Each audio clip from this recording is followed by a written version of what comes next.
I'm French, African, and obviously my nationality is British. I'm from India, Pakistan. So I'm half Jamaican and half Scottish.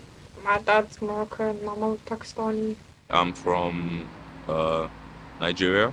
I'm from Trinidad, which is in the Caribbean. I am from Pakistan. So I'm from Ghana, West Africa. I'm like half Italian, half English.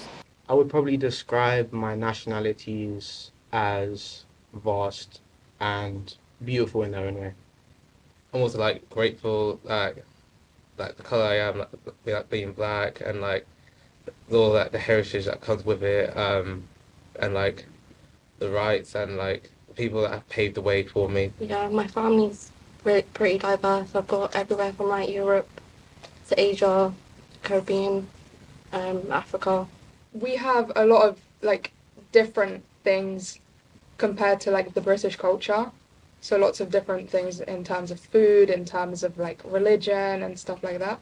Yeah, when I got older, I started learning more about my family, like where they're from, and like because my dad and mum from separate parts from India anyway, so like they're two different cultures. So I'm like, I learn more. I learn like about both of them, how they're different, and like yeah, just basically learning when I get older. The most to me is so for Trinidadians, the main cuisine is doubles, where you have like gachana, roti, and all those kinds of food. So that to me is what our country is mainly on their cuisine. The thing that I really like about my culture is that how people are always checking up on each other, how people are so connected with each other. Even if somebody's cat got sick, we'll go and ask about it. That is something that I really like about my culture. Food, well, we got really, really intense flavors in our food. Spicy food. It's really nice. So we eat jollof rice, which is the traditional food, and there's also fufu, and the values are basically to respect your parents, and yeah. Growing up, there was loads of other cultures in my area, so I didn't feel alone.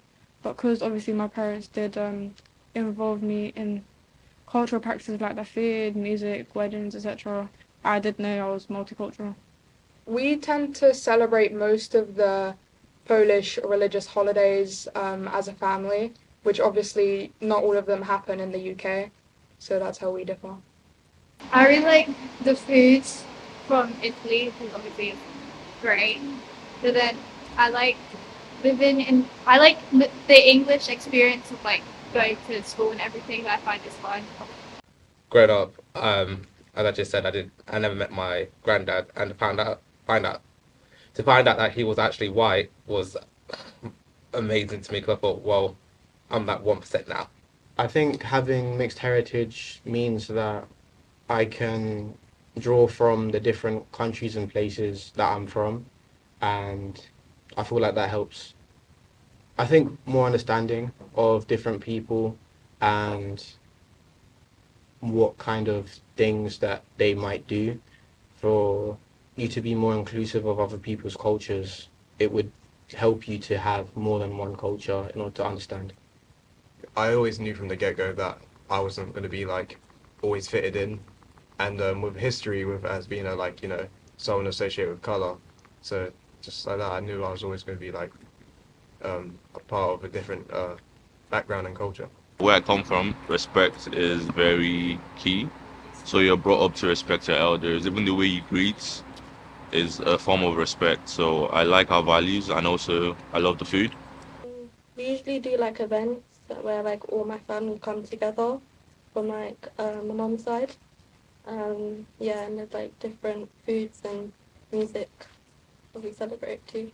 The values are just like basically just be a good person, like yeah, just be a good person, help out others, stuff like that. I think probably knowing multiple languages and being able to communicate with more people through that.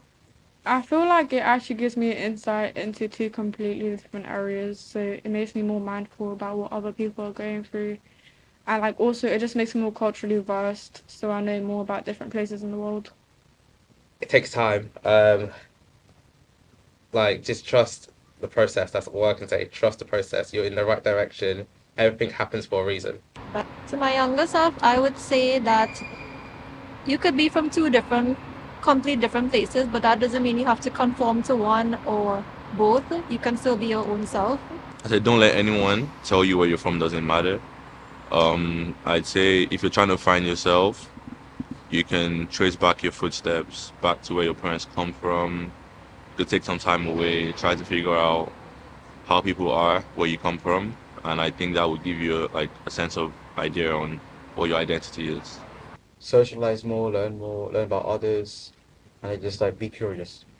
Embrace the heritage and culture that you're surrounded by, because there is a lot more than what it looks like just from face value.